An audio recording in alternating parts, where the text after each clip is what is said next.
Um, we're gonna let people join and kind of get everybody settled, and then we'll get started here in about a minute or so. So we'll see how we're doing on people joining. Give us just a minute.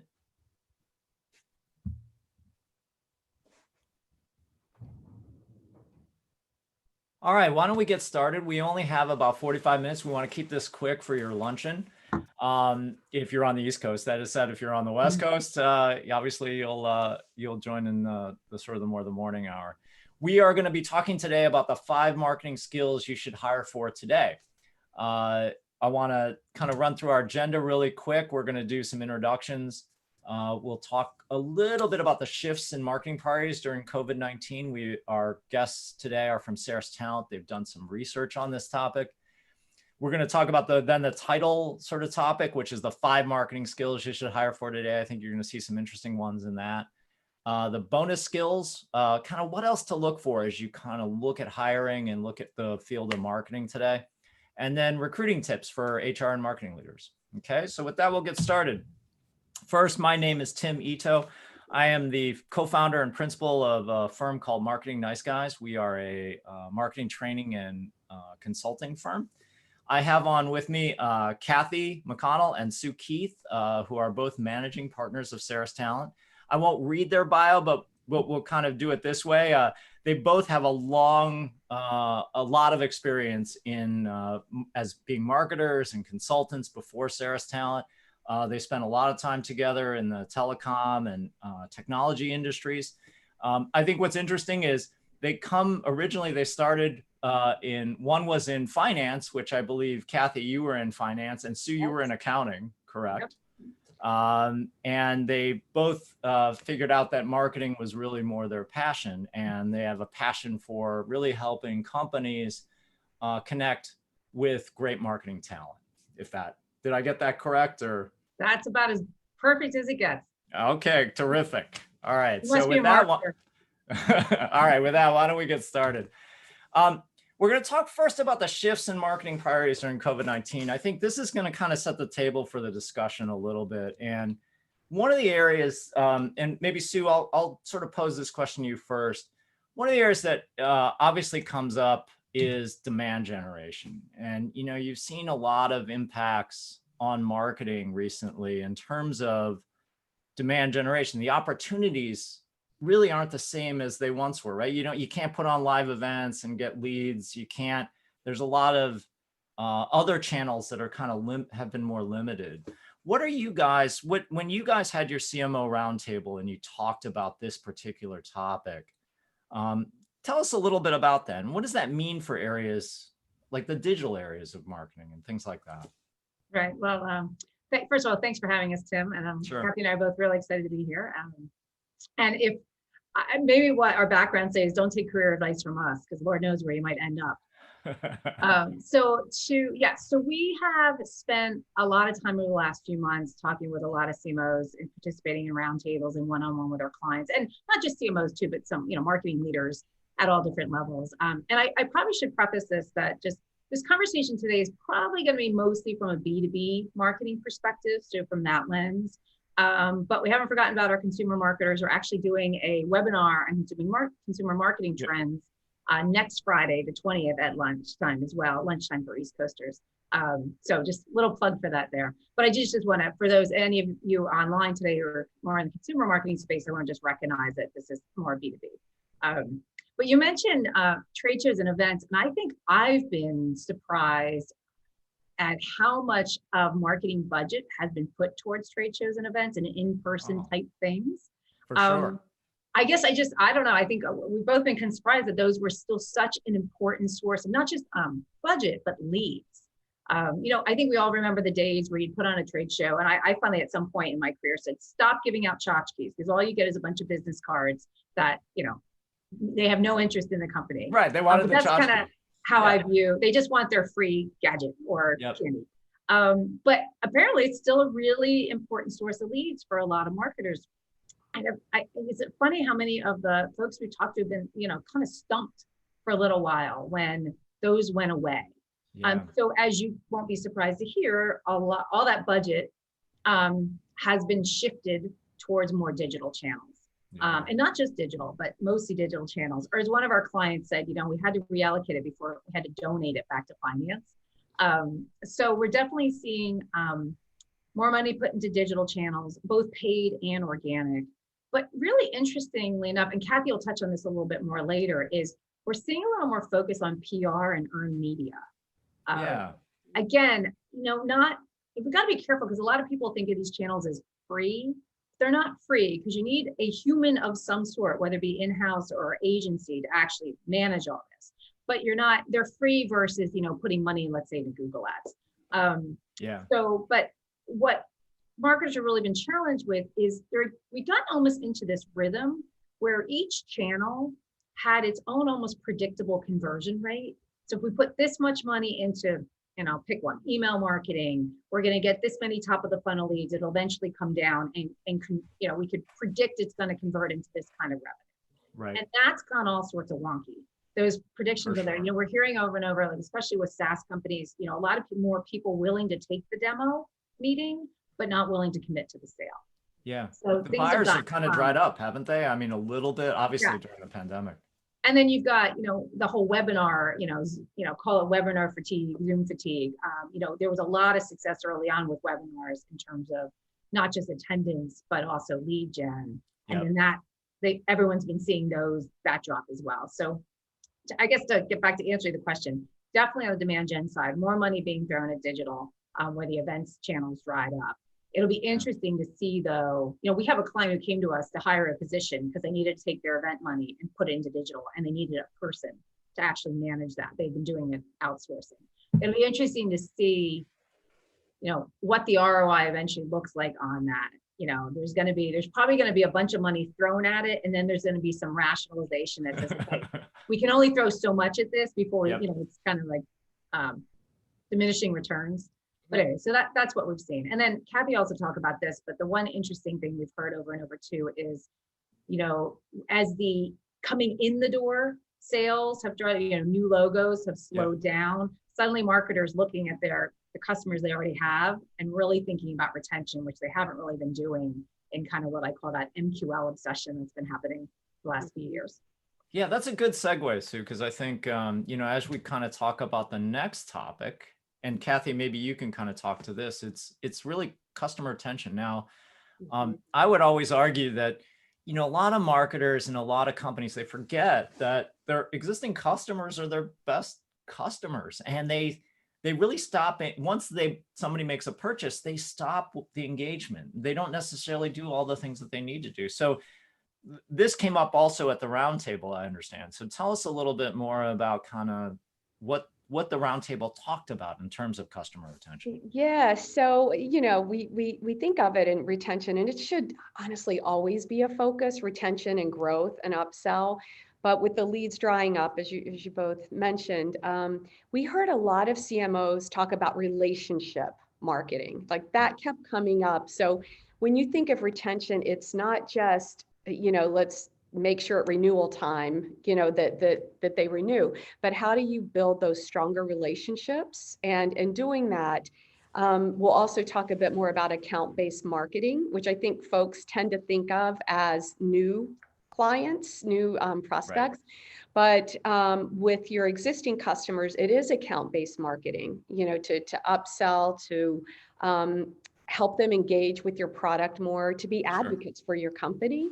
So that was the one thing that stood out. But yeah, it's good though, because I think it's you can't go too far away from retention. It's a strong benefit to a company to focus on it. So were they, when you had the roundtable, were they talking a little bit more about sort of the content skills, the email skills that are really necessary on that kind of, particularly for customer retention, where you have an existing customer? So how do you keep them engaged? How do you do all those other things? Was that no, that's a good question. I think content is huge because in building those relationships, you want to give them something of value. You don't just want to say, buy from me, But with the content is amazingly important because you can share with them, whether it's a video, a podcast, a conversation starter, and get them interested, but provide value. So I would think content. I mean, email marketing, while important, you gotta give them something, not just that, hey, buy more from us. It also gives, the customer success managers, the sales folks, however your company is set up, feeding them a steady stream of content or topics that they can engage in is really critical. So it's absolutely critical. I think a lot of people think of content as really top of the funnel, but it's actually used throughout the funnel as you think about engagement and even helping reconvert customers that are existing. So yeah, exactly. And it really does, for the top of the funnel, it's several studies, different studies say usually you've got to engage 6 to 8 times before you really get the attention of that new prospect. And so, when Sue and I were talking about prepping for this, we said, that you got to apply some of those engagement principles to your existing customers as well. So content is really is king. I mean, I know that sounds trite, but it really is through the whole life cycle, beginning for sure. Yeah. It definitely matters. All right, let's keep going. I think the third area, direct mail. Now, I guess to me, this is not a surprise, and it is a surprise, right? I think if you've worked at a company like the companies I've worked at in the past, direct mail was still a great source of revenue generation. But I'm curious here, this came up at the roundtable, Sue, and the question was really not just like, you're not talking about tchotchkes here and little flyers that you're sending out. You're talking about really more high-end stuff. Do you want to explain kind of what that? Sure. And this slide made me laugh because, yes, you heard that right. Yes, we suddenly are, in this digital world, we're about to talk about direct mail, which again, a little surprising that kept coming up. I know in my past experience, direct mail was, to your point, was really effective because it's something, sure, you can opt out of direct mail, but who does? Right? So where everyone's opting out of, unsubscribing from emails, most people don't opt out of direct mail. And that's why it actually had a bit of a resurgence over the last couple of years. But you're right. What we're hearing is less about mass mailings, like a cheap, the cost per piece is relatively low. These are more what we, at least in the old days, we used to call executive mailers. And they're more targeted to a shorter, more targeted, curated list of prospects. And oftentimes what we're hearing is it's typically in advance of some sort of webinar or virtual event. So for example, we have a client who's headquartered in Kansas City. So they send a bunch of barbecue fixings before one of their events. And, they do firewall monitoring. So they're not about cooking. But they, this is how they were trying to engage folks to, you can get people to say they're coming to a webinar, can't make them show up. And you hear a lot about wine tasting. So it's either the webinar is specific to something they want to, let's say it's a new product feature they want to promote, or it could be just more of a, let's just, to Kathy's point earlier, let's just engage our top clients, top decision makers in some kind of fun wine tasting event. But these are expensive pieces. So again, very targeted. But then I wonder if anyone on the call watching is thinking, well, how the heck do you get these things to people because they're not in the office? So that's the huge challenge. Nobody is at a work address right now. So what do you do about that? Because getting home addresses, that's kind of creepy. So there are a couple of vendors out there. We have several clients doing pilots right now who will actually, and I don't know what the magic is, but they will manage to solicit home addresses from your target prospects or customers. And again, I'm not sure how they're doing this. How do they do that? Right. It's fully opt-in though. There's nothing creepy about it as far as I know. But what they don't do is take that data, and so it's with a third party. That third party vendor does not share that data with the company. Right. So it stays somewhat protected. And then the vendor actually also does the fulfillment of whatever the piece or kit is. Yeah. So it's kind of, I think that must be the pitch, that's like, we're not going to give your data away, but you're going to get, a basket of wine if you ante it up. So I mean, I think it's super effective. I'll say that, you know, in the past, I know that we've sent really nice high-end VR glasses to Yep. like an executive forum that we wanted people to join, and it was going to be based on technology. We've sent, you know, great bottles of wine from Napa for an event that we were going to have in Napa, and it tends to actually get people's attention, and they respond saying, "Really, thank you for this gift." And once they respond, you get a little bit better of a ability to kind of close them into whatever you're looking to do. right, you're just going to remember it. So I have a funny story. It's a little embarrassing, but years ago, I was working for a telecom company, and we had been bought by a hedge fund, and we had a lot of budget. It was a really fun time. Yeah. And we were buying a ton of media. And I Right. think this was in either Washington Post or Washington Business Journal. I mean, we're talking like millions of dollars being spent. And so I think somebody that we weren't yet buying media in sent me a lava lamp, like a full on, really cool lava lamp. Yeah. And my kids were young at the time, and I have two. And so I actually gave the lava lamp, and there was this big argument over who got the lava lamp. And so I actually, this is the embarrassing part, I emailed the rep and was like, could I get a second one? That's funny. And she was really great. And to this day, one of those lava lamps is in my one son's room, and the other one is in my son's college dorm. That is So, great. and I will always forget, or I'll never forget her and the person who sent it and who her. And again, I think like you guys said, it's about relationship building, and that's really what it's about is starting that relationship. Also, it's also saying, you know, you're willing to invest in that individual. This is not something cheap generally, right? And you're going to have an offering that's going to deliver that type of experience. Okay, so let's keep going. I want to make sure that we kind of hit the key area here, which is our 5 marketing skills to hire for. And I think number 1, maybe not much of a surprise to anyone, but it's digital. And what we're going to do with digital, we're going to break it down into a few different areas. And Sue, maybe you can take this one. The first one is SEO. So why is SEO? I think the question I had here, you know, a lot of people say they know SEO, right? They put it on their resume. I've got search engine optimization skills, but when you really break down SEO, it's a lot of hard work. It's attention to detail. You got to really pay attention, particularly if you're a marketer, right? On page, whether that's your link building, whatever you're doing, you have to really kind of pay attention to detail. So how do you help companies kind of decipher like whether or not they really back up what they say on their resume? What's a good way, as you guys found to kind of do that? Well, what I suggest is, well, I'll answer the first question, which is why SEO now? And I think it's twofold. It's kind of viewed as a free channel, but that's really a misperception because it requires, to your point, bodies, humans that you have to pay for to monitor, you know, continually.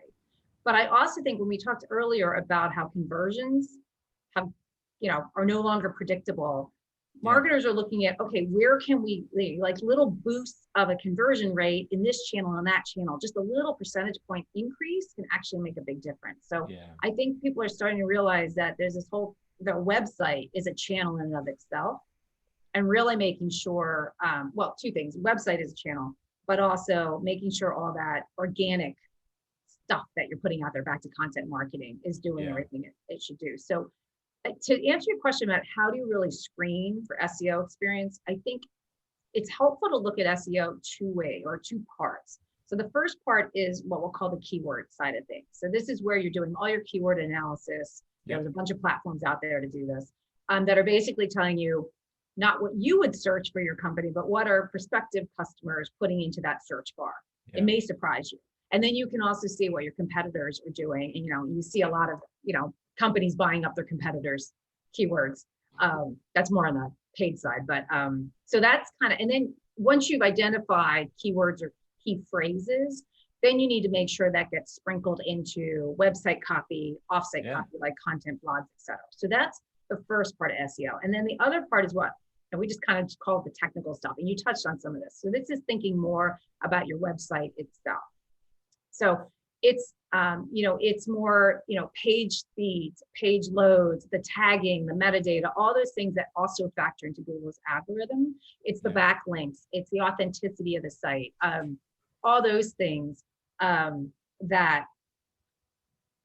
have not always been in marketing's purview, but that's shifting. So in the last, I'd say 2 months, we've had 2 different clients come to us looking for what I'll just call a website optimization manager, or you could call it website performance manager. And they're now thinking, so the technical part of the website is no longer necessarily in IT's purview. It's really someone is going to own the website almost as though it's a product in and of itself, and making sure that product is working as optimized as it can be. So whether that's the architecture of the site itself, the nav, like where are people falling out, all the way down to what we mentioned, kind of the page load speeds, et cetera. SEO, CRO, all the host of acronyms, but we're really seeing renewed focus on looking at the website as both a channel, but also a product, and treating it as such. That's good to hear. I think a lot of what, a lot of companies still struggle with that. We kind of had a brief conversation before we came on about the whole specialization. So each unit is its sort of own little fiefdom. So IT is over here and marketing's over here, when in fact, the 2 groups really have to work quite a bit together to make sure that your SEO is good, right? You can't, you need a developer to help you with image optimization, right? With doing AMP pages, with a lot of other things that are really critical in this area. So yeah, I mean, it's a good to hear that some companies are starting to think that way as they think about the importance of marketing, particularly on the website, particularly SEO. Well, the other thing too, to that point, is we're now being asked to find people who can do, we'll call it the strategic part of the website, performance management, what we started calling it, but they can also code. So not super like back-end coding, but the front-end coding, HTML, CSS. Yeah. It's a little tricky to find someone who's got all of that. Yeah, those skills are hard to find. We're doing it, but it's hard to find all of that in one person. It's interesting. Very, very, very interesting. Okay, so let's go to number 2 here in digital. Sorry, we're still in number 1. But the second area of digital is paid media. So a lot of companies have sort of paid media roles, and they cover search, display, native, social. First, tell us why these skills are important now, and then we'll dive into a little bit more about this. So it kind of goes back to what we were talking about earlier. That's where you can put your money right now. Yeah.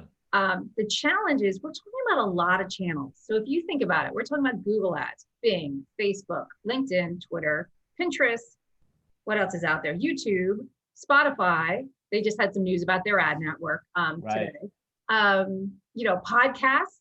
Yep. I mean, and each of those is its own respective and distinct ad platforms. Yep.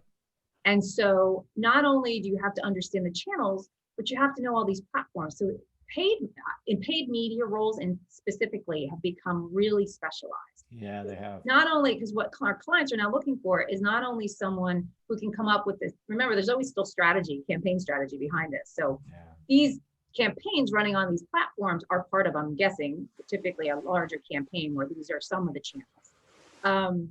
But again, so not only do you have to understand the strategy, what you're trying to do, but you also have to know, our clients are expecting people to know how to log into Google Ads or the Facebook ad platform and actually buy and execute. And sometimes more oftenly, also write the ad copy.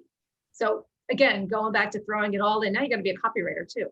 And it's not one and done, because once the ad starts running, so just think about Google Ads. Once the ad starts running, you're not done. You're constantly checking for keywords. You have to optimize it. Your ad copy. Right. And then you got to go over here and look at LinkedIn and Facebook and think about your engagement metrics. So it really has become really specialized. We had a client ask us recently to find us someone who was really extensive, experience in all the paid media channels and also SEO, back to our previous. That's, again, really hard to find, because each of those are very specialized areas. They connect at some point. They have some overlap, but it's tricky. So, but that's why this has become so specialized, because we're talking about like at least a dozen channels. Each of them you have to know how to not just get into, but actually optimize, and then do the analytics on the back end, which we'll talk about. I think what's interesting, what you said there, was the need for having multiple skill sets, and then also understanding strategy. That's key. I think have somebody who understands strategy, who understands the platform, how to buy, right? the strategy Right, behind that, right. and then the tactical ability to execute it, including writing the copy. Right. That's a big ask for a lot of people. And I think that's where you see a lot of companies fall down. If you analyze kind of how what we do, and when we do our training is we look at companies, we analyze kind of how well they do in various things. And Google Ads is a hard thing because of that, right? You might have somebody who can perfectly execute the tactical aspects of buying that ad, and even strategically, but if their copy is bad, Right. that ad falls apart. Right. So Right. I think that's what's kind of interesting about these roles, right? Particularly on the paid search side. And let's talk a little bit about the programmatic side, right? So, or the display native, where you've got companies now, right? You've got connected TV. You got companies that are buying like ads for gas stations for particular geographic areas, right? And you got the whole thing kind of going on there. Like, we usually ask, like, if when we used to screen candidates, we used to ask them about targeting, because you kind of get a sense of how their skill set in that area. But when you guys kind of dig into the details of somebody's skills and experience, and particularly the paid display and the programmatic side, what are you guys looking for? Have you found a way to get some good insights there? Well, a couple things. I'm going to be the first one to say I'm no programmatic expert. And for anyone who's curious what that is, and keep me honest here, the way I'm going to break it down is it's simply like, basically you're basically running ads on someone else's network. Could be touching on a whole different bunch of channels and platforms. And it's computers, and once you've set your target and your parameters, then computers and algorithms are deciding where you show up. Yep. Hopefully based on the audience data that you basically buy into, right? Right, exactly. I think this just goes, whether it's programmatic or other, I think it goes to, we ask for examples of campaigns that they've managed end to end. Right. To make sure, it's not just, I kind of know what SEO, I can spell SEO, or I can spell, paid media. It's to make sure, kind of done it in real life, and can walk from end to end, and from the strategy all the way down to through to the analytics. Yeah. And I think that's the best way. It's ask for specific examples. And then you ask questions like, are you the one who logged in to Google Ads and hit the button? Yep. I mean, you have to get fairly kind of granular with this to make sure. For sure, without a doubt. And I think that's always the tricky part, is to kind of determine that skill set in that particular area. Right. I want to keep moving because I know that we only have a little bit of time left. Content marketing was the last part of digital. Kathy, we talked about this a little bit, but what areas are kind of growing? Obviously podcasting and video are huge now. Right. Well, first, a couple of things on content marketing. It's two things to look at. There's the content strategy. So what content do we need to engage at, to influence, to drive leads, but also to engage our existing customers? So someone who, that's strategy. And then there's the writing of the content. Yeah. And I just want to kind of throw something in, from the last discussion too. Copywriters are worth their weight in gold. Don't try to make your whole team a copywriter, because honestly, most people are not great copywriters. Yeah. They're good at coming up with, I have this idea, let me make an outline of, what I want to cover in this podcast, or, this white paper, video, data sheet. But I think we see that so much when, CMOs are like, well, I'll just get my product marketers, or, my paid, social to write that copy. Don't do that. Let a copywriter, again, they're worth their weight in gold. So they are. So that's one thing with content, but we are seeing more. We had mentioned the podcasts and video. Video has become less formal. Like before, I don't know, even 2 years ago, if you were going to create a video to help promote a product, it was a formal thing, and it was usually pretty expensive because you're probably using outside agency.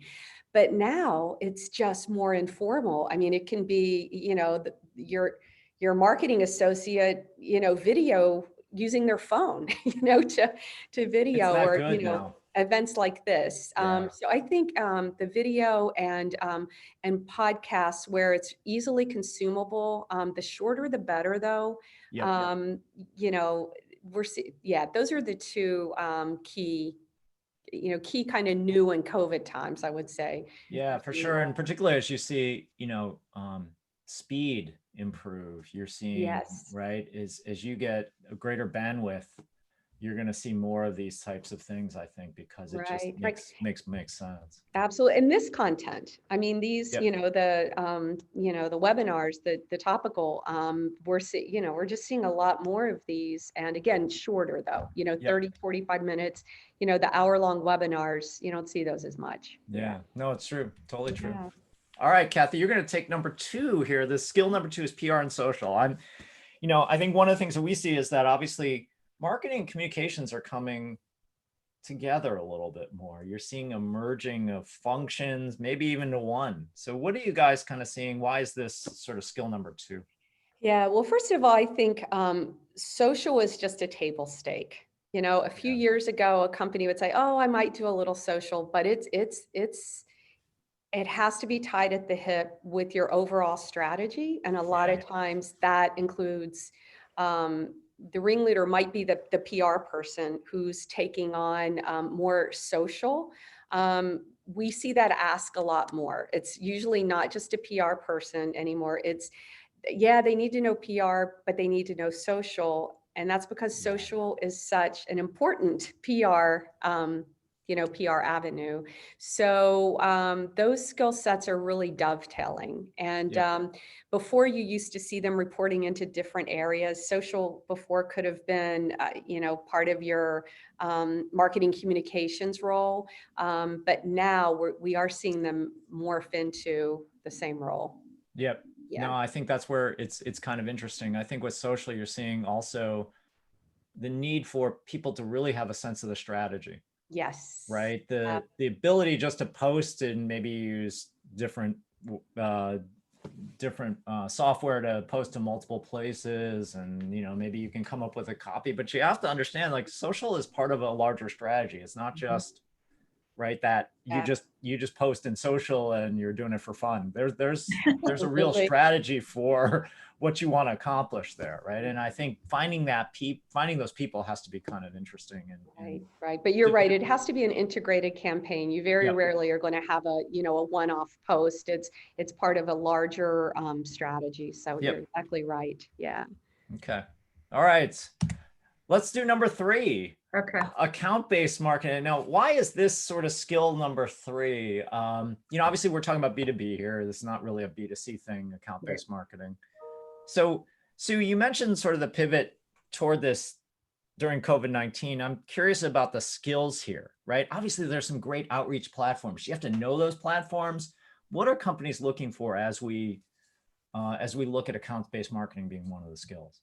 So I think the reason this is on the list is, and COVID driven, is because, again, back to everything we've been talking about previously, it's a little more surgical approach to prospects, or, account penetration for existing clients. I'd also I get a chuckle out of this because, ABM is a fancy name for something that marketers have been doing forever, since the dawn of marketing, is identifying, and in its most basic form, you're identifying a set of targets.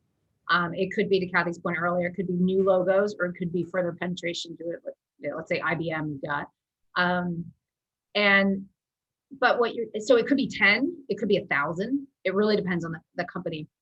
But you're really taking a more surgical approach to targeting these people. And you're going to pull these prospects out of your, kind of call it, mass market stuff you're doing. So whether it's email or what have you, they're going to get treated very differently. The key, though, to successful ABM is marketing has got to be in lockstep with sales. And everyone has to be in agreement that these are the accounts. They're going to get treated differently. And guess what? It means more work for everybody, because you still got to do all your marketing over here, but now you're doing special content, special execution for these specific accounts. And the sales team still has to sell to whoever they're selling with their list and all that, but it has to. So that's the only way to make this really successful. To your point about what's new, since this has really been happening forever, is the platform. So platforms like Demandbase or Twilio, do some really cool things around, like one example, they do a lot more, but one example is, you know, if you've identified, I'm gonna use IBM. If you've identified IBM as like one of your target accounts, these platforms will recognize someone coming in with an IBM email address, an IBM IP address.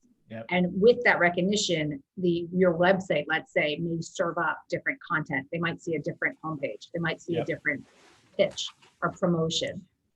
So there's all that going on top of all the other marketing you're doing. And so the key is if marketing and sales aren't in 100% agreement on how you're going to go about executing, it's going to fall down. Yep, for sure. I think, you know, it goes back to what you guys said before. This is relationship building on all ends, right? It's marketing, it's sales, it's marketing and sales working together. I think like the one question I had was just skill sets. Are companies looking for specific skills in like outreach.io, right? Are they saying, I want, because that's what we use and that's what we need? And I've actually been asked that question before, right? Oh, what's your experience with this particular platform or this? Yeah. Yes, I'd say yes. I would also say, Kathy and I see you're nodding. We both answer this question regardless of insert name of platform. Right. I think our whole thing is, so we'll have a client who comes to us, let's say they're on Pardot, and they'll say, we absolutely need someone with Pardot experience. And we'll say, actually, no, you don't. What you need is someone with marketing automation experience with a platform that is similar. Like MailChimp, no. But if someone has used Marketo, HubSpot, Eloqua, they will pick up Pardot really quickly. So don't carve out a chunk of a decent, good candidates, potential candidates, because you're so narrowly focused on a platform. I would say the same, but there are some who will say, we absolutely have to have experience with this platform, full stop. Yep. No, and makes sense. that's the hiring managers or the HR person's prerogative. And so then we say, okay, we'll go find them. Makes sense. Okay, number 4, let's keep going because we want to make sure that we have keep product marketing. All right. You know, Kathy, this is kind of a back to basics type of thing, right? You're looking for people with go-to-market strategies. You're looking for people who can do amplification, the customer listening aspect of it. You've got then sort of the classic product input, right? Product marketing has input into obviously what the product looks like as well. And it's kind of a jack of all trades, right? You have to be able to do a number of different things well here. So why is this skill number 4? And kind of what is the skill set that your company's really looking for here? Yeah. So first of all, I really agree on the product marketing. It's one of those things that's been around. It's sometimes called different names. Sometimes we'll talk to candidates who don't write their product marketing. We're like, you're doing product marketing, whether you know it or not. But we always think of this as sort of the mini CEO of a product or service line. Yeah. And it's so important because it really has to pull together the overall strategy for how to get to market and how to continue to promote an offering. And it's a huge, the skill sets for this, collaboration. You have to be really good at strategy, collaboration, and building relationships with the discrete function areas. So with product marketing, it's demand gen, it's the PR, it's social, it's product, having input into the product roadmap, the ABM strategy. I mean, it's really important. And what we found is for a while, companies were siloing too much, so much. Sure. It wasn't just the large companies that were, creating, well, you have demand gen, and so we think it didn't completely go away, but I think companies are definitely realizing the value of having that one person to have the holistic photo or the holistic view of how this product's going to be successful. So yeah, for sure. And I think, the other thing there is you got to be really politically savvy. Right? You do. You have to have. I mean, you could easily piss off the product person. You could piss off the CMO. You could piss off IT. I mean, you need all those people to help you. Sales, right? Yeah, absolutely. It's such a hard role, I think. It's a hard role, and you have to be able because for that reason. The other thing, you have to be able to say no sometimes. Sometimes it's not, the answer is not yes. This customer wants it, and we're like, great, we have two customers that, you know, that want this enhancement, it may not be that, Right. but you're exactly right. You just have to have incredibly strong communication, Strong skills. Yeah, for sure. diplomacy. Yes. Without a doubt. Okay, so let's get to number 5, writing skills. Again, sort of a timeless thing. Yeah. Why is it now sort of key? We talked a little bit about this, but you want to elaborate on that a little bit more, Kathy? Yeah. So with writing skills, again, you in marketing, you have to be able to communicate, and you need some basic, you know, killer writing skills. But there are things that we call agency caliber. So when we're talking to a client, we're like, do you need good writing skills, someone that can get something 80% there and let a copywriter polish it up? Or are you expecting them to be agency caliber writing, you know, copywriter? So again, we just encourage, you know, you've got to be comfortable writing to a certain extent, Yep.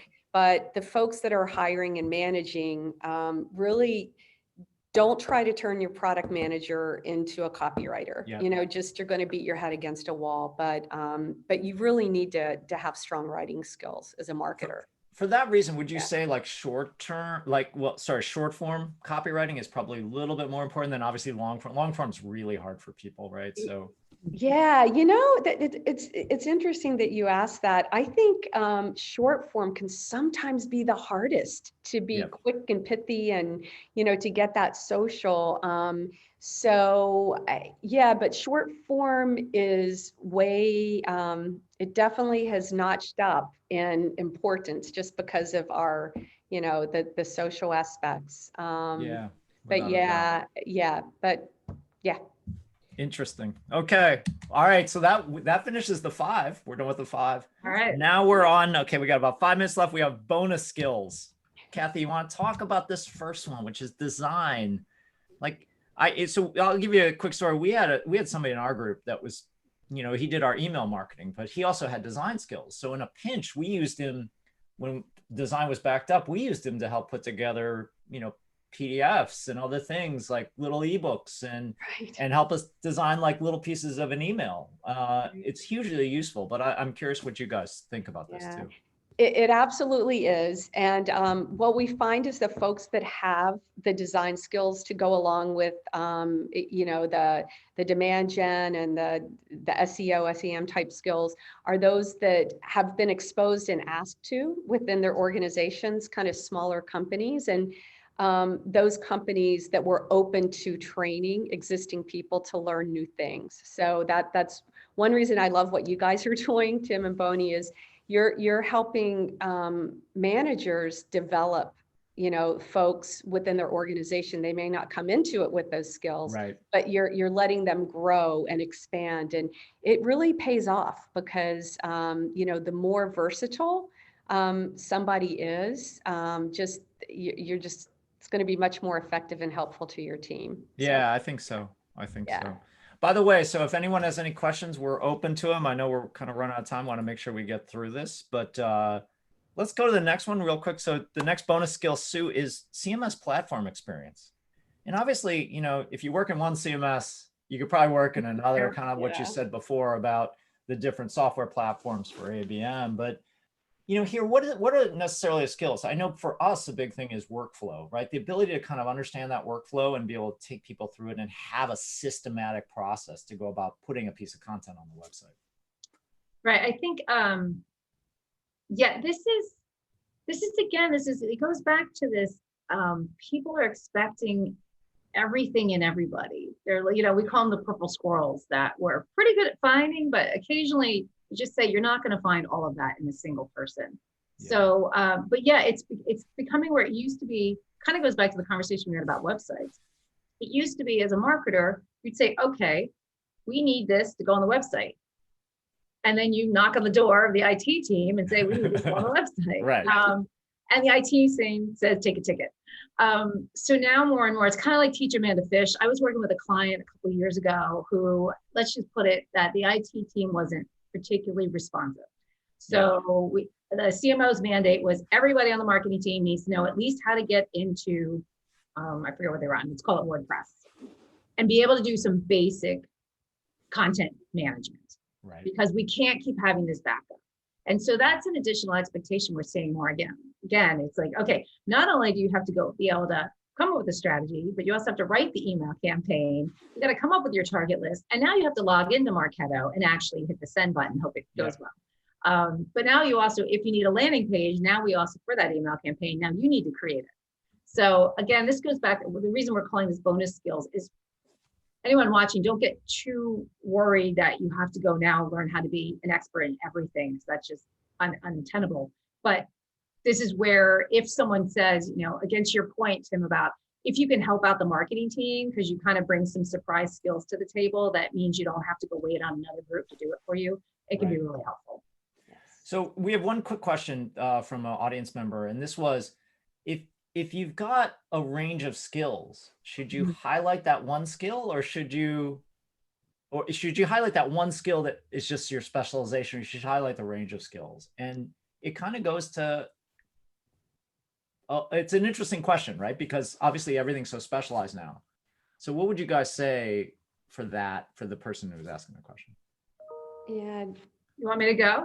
You want to go ahead. Yeah, go ahead. Well, it'll be interesting. We should each go offline and see what the other, if we say the same thing. I immediately think too, it depends on the job description for the job. Kathy's nodding, she's going to say this. Look at the job description, and we call it doing the highlighter test. So go through a job description, print it out, forgive me, but print it out, take your highlighter and highlight what are the key requirements, responsibilities, and then requirements of the job. Yep. Then go look at your resume, print it out again with your highlighter. And if you can't come up with a lot of yellow, there's two reasons for that. One is you have not tweaked your resume, which you should do for every job you apply to. I know LinkedIn says easy apply, but please tweak your resume, customize it appropriately. We're marketers, right? But if you don't have a lot of yellow, it's either you haven't written, you have the skill sets they're looking for, you just need to customize your resume to be better align, or you simply shouldn't apply for that job. Yep. So to answer the question, if the company has specifically said, I'm looking for this experience, then your resume, focus on that experience. If they're looking for a more broad person and you can list all the things you bring to the table, then do it that way. Hope that answers the question. All right. I would just add one thing on the skills, the technical skills, just list it all. If you have Marketo, Pardot, yep, you know, CSS, HTML, list it all in a discrete skills section, because one of those could, you know, grab someone's attention, like, oh, that would be great if we had someone that knew. So that's the only other thing I would add, but I agree 1,000%. That's a great point. That's a really good point. Yeah. For sure. Okay, let's skip forward. I want to kind of get to I know that we had a couple other skills, but I want to get to the recruiting tips. So what advice do you have for people here, particularly in HR and the marketing leaders, as they kind of write job descriptions and titles? Yeah. So first of all, make the title, don't get too clever with your title. Say what it is. Don't. So that's where, Sue, we, you know, help some, you know, clients come up with website optimization, because that's really what you're trying to do, right? You're trying to, but don't get crazy clever with your titles. Be direct. Yep. And make your descriptions focus on the top 3 to 4 things that you're looking for in that position, and then have bonus points. If you have a 2-page job description, it's way too long. You're gonna lose the audience, and they're going to look at it and go, well, I don't have, you know, this. So So focus on the top 3 to 5. Also think about what you want that person to accomplish in the first 90 days. If that's not in the job description, it needs to be. That happens a lot when we say, what do you want to do in the first 90 days? It's not even in there. So yeah, so those are my, Sue, anything to add there? Yeah. That sounds great. That sounds great. Okay, so we're gonna go to the next one. Sue, how do we view certifications? All right, so this is a tricky one, but I will give you, this is where I should probably put a disclaimer. These are my opinions and only my opinions. Yes. Tread carefully with certifications. So I'm talking about Google Ads certifications. It could be Marketo certifications, HubSpot certifications. We absolutely encourage you, especially if you haven't been spent that much time in digital in your marketing careers, go become conversant. HubSpot, Marketo, they all have an enormous amount of free content out there for you to take in. You know, years ago, I read a Marketo something or other, and it was like eye-opening. It was like, oh, this is, you know, really tips around email marketing and all that. But be careful where you spend your money, because here's the problem. If you legitimately go get Google Ads certified and you put it on your resume, the person reading your resume is going to think that you have in a job run Google ad campaigns, and you've been both strategic as well as in the platform. And when you get asked the question, Pat, we were talking about earlier, when we screen and we say, okay, give me an example of some Google ad campaigns you run. And the answer is, well, I actually have never, I just took the course. That will feel a bit like a bait and switch to the interview. Right. And will put you in a very uncomfortable position that you didn't need to put yourself in. Yeah. So again, this is tough because people who don't have a lot of digital experience really feel compelled, and we understand why, to get the digital experience. And how do you do it without taking all these courses if you can't do it in real life? But be really careful about promoting that certification if you're not done it, as we say, in IRL, because you could find yourself in an awkward situation. You know, it's interesting. I never thought about it that way, but yeah, it makes sense now that you say it, because Well, we've stumbled across it many a time. Yeah, and I say, I'm oh, sure. good, you're Google Ads certified. That's what they're looking for. Tell me about it. And then it's, oh, I just finished the course. Again, I don't want to discourage anybody from, professional development. It's really important. Don't, I be careful about putting it on your resume. Yep. Nope. Great point. Okay, Kathy, we got the last question. Are there unicorns out there? Do they exist? Yeah. Yes, they do. They do exist. But the thing to focus on with the unicorns is to, again, focus on the top 3 or 4 things you want that person to do, and look for transferable skills that, maybe they haven't done 4, 5, and 6, but they've been, I'm just going to say this, a financial analyst. So maybe they would be able to do some analytics for you. So just look for the transferable skills. But yeah, we find them, but you have to connect the dots. And it's not easy. I mean, you look at a resume and there could be, on paper, there's a lot of unicorns out there. Yeah. But in practice. One example is journalism. We love people with journalism and copywriting. That might not have been in the, top requirement, but we know if you've been a journalist, you're probably a really strong writer. So just, look for those transferables. Yeah. Okay. All right. Well, thank you to all of you thanks to everyone who's attended. Obviously, thank you to Sue and Kathy. I want to provide their contact information here on the screen. Obviously, if you need anything involving marketing training or consulting, you can come to us. You can email me here.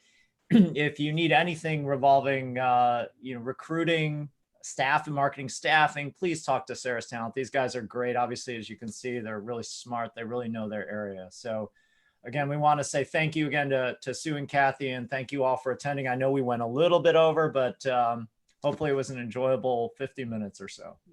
Great. Tim, thank you again. We love participating and love what you guys are doing. So thank you guys. All right. Thanks so much, Tim. Bye, everyone. All right. Bye, everyone. Bye.